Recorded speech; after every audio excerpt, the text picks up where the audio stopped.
Well, I was going to go out on my trike today, but even though it snowed, but I thought about it and I thought, but it's only one-wheel drive. It's weird, is the back end on it. I don't know how it. Well, um, I, I can't quite work out how it works. There's drive to the right wheel. Yeah, I can understand that.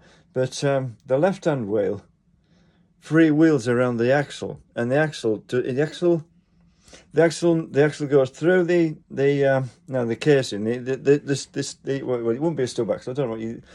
The shaft goes through the casing, and there's a nut goes onto the end of the wheel of the bearing. That's on. I think it's the bearing on the outside of the wheel, and it literally clamps the shaft to the bearing so that the wheel can freewheel around what's like a half shaft really.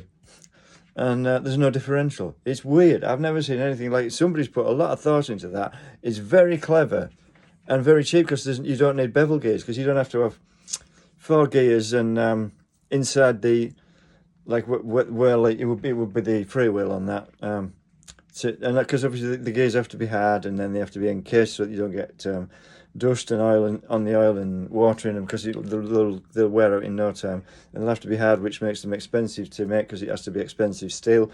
And then it's expensive to machine because it's hard, and it's just never ending. I mean, somebody says to me, oh, that trike was 200 quid. I thought they were being patronising, but actually, trikes are usually about 700 at bottom end. The cheapest ones, that one was 200. And that's the thing. When you get to one with a differential on, there's 700 quid upwards, and some of them are 2,000. Even a non-electrified one, I built that for about 400 quid. I've just used the kit off a bike that I'd electrified to sell. It didn't sell, so I just put the kit on that. It just, I don't know. It's not quite right, the whole thing. It works on the bike, but it's got the right voltage battery and everything. It's just something not quite right about the control system. It just sort of goes in sort of what do you put it? It surges and then stops and surges and then stops. I don't know why it does that, and it's still hard work. I thought it's got 3 tyres, so there's more rolling resistance, and the front one, which is the electrified one, is a great big, well, mountain bike tyre. I don't know whether that's a problem, or whether I'm just overdone it and haven't eaten enough. I don't know. Well, I haven't tried. Well, actually, yeah, I did about 20 miles on it in one night, and I was almost done. I thought, oh no, it's starting to rain. I thought, are these electrics going to fail? I don't know. And they seemed to, but took a spare battery with it, and that's all it was. The battery was completely flat, because I've found there's a row of lights on the batteries, and you press a button and it tells you how much charge is in, but it was showing full and it was completely flat.